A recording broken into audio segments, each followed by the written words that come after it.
This is a reading in A Course in Miracles, Chapter 29, Section 8, The Antichrist. What is an idol? Do you think you know? For idols are unrecognized as such, and never seen for what they really are. That is the only power that they have. Their purpose is obscure, and they are feared and worshipped both because you do not know what they are for and why they have been made. An idol is an image of your brother that you would value more than what he is. Idols are made that he may be replaced no matter what their form, and it is this that never is perceived and recognized. Be it a body or a thing, a place, a situation, or a circumstance, an object owned or wanted, or a right demanded or achieved, it is the same. Let not their form deceive you. Idols are but substitutes for your reality. In some way you believe they will complete your little self for safety in a world perceived as dangerous, with forces massed against your confidence and peace of mind. They have no power to supply your lacks and add the value that you do not have. No one believes in idols who has not enslaved himself to littleness and loss, and thus must seek beyond his little self for strength to raise his head and stand apart from all the misery the world reflects. This is the penalty for looking not within for certainty and quiet calm that liberates you from the world and lets you stand apart in quiet and in peace. An idol is a false impression or a false belief, some form of Antichrist that constitutes a gap between Christ and what you see. An idol is a wish made tangible and given form and thus perceived as real and seen outside the mind. Yet it is still a thought and cannot leave the mind that is its source, nor is it apart from the idea it represents. All forms of Antichrist oppose the Christ and fall before his face like a dark veil that seems to shut you off from him, alone in darkness. Yet the light is there. A cloud does not put out the sun, no more than a veil can banish what it seems to separate, nor darken by one whit the light itself. This world of idols is a veil across the face of Christ because its purpose is to separate your brother from yourself. A dark and fearful purpose, yet a thought without the power to change one blade of grass from something living to a sign of death. Its form is nowhere, for its source abides within your mind, where God abideth not. Where is this place that where what is everywhere has been excluded and has been kept apart? What hand could be held up to block God's way? Whose voice could make demand he enter not? The more than everything is not a thing to make you tremble and to quail in fear. Christ's enemy is nowhere. He can take no form in which he ever will be real.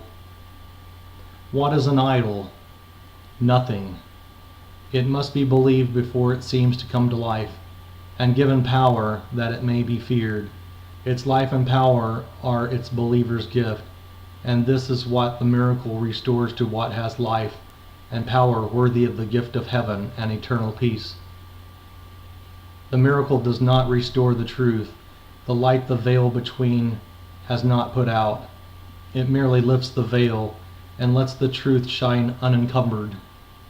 Being what it is, it does not need belief to be itself, for it has been created, so it is. An idol is established by belief, and when it is withdrawn, the idol dies.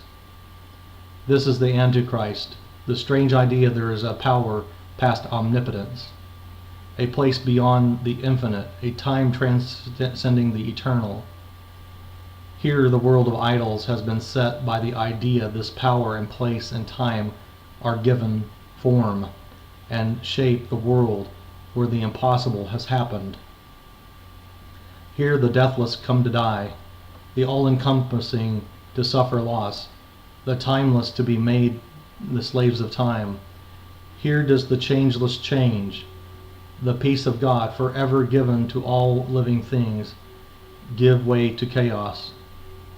And the Son of God, as perfect, sinless, and loving as his Father, come to hate a little while, to suffer pain, and finally to die. Where is an idol? Nowhere. Can there be a gap in what is infinite, a place where time can interrupt eternity, a place of darkness set off where all light, a dismal alcove separated off from what is endless, has no place to be? An idol is beyond where God has set all things forever, and has left no room for anything to be except his will. Nothing and nowhere must an idol be, while God is everything and everywhere. What purpose has an idol then? What is it for? This is the only question that has many answers, each depending on the one of whom the question has been asked. The world believes in idols. No one comes unless he worship them, and still attempts to seek for one that yet might offer him a great reality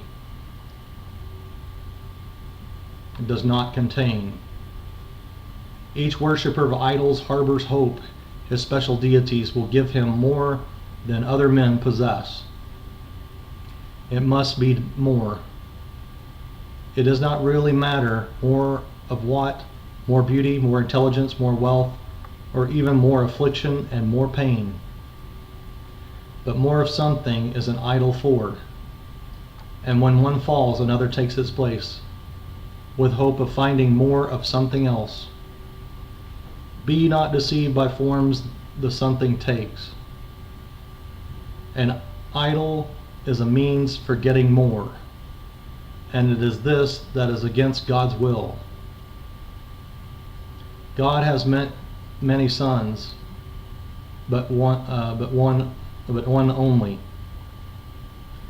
Who can have more, and who can be given less?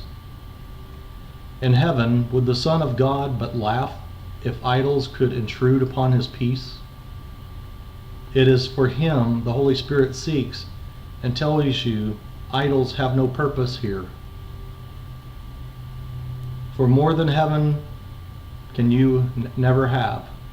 If heaven is within, why would you seek for idols that would make of heaven less, to give you more than God bestowed upon your brother and on you, as one with him?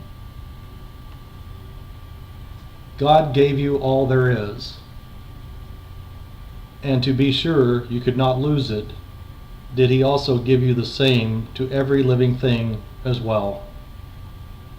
And thus is every living thing a part of you, as of himself. No idol can establish you as more than God, but you will never be content with being less. That is the end of the reading of A Course in Miracles, chapter 29, section 8.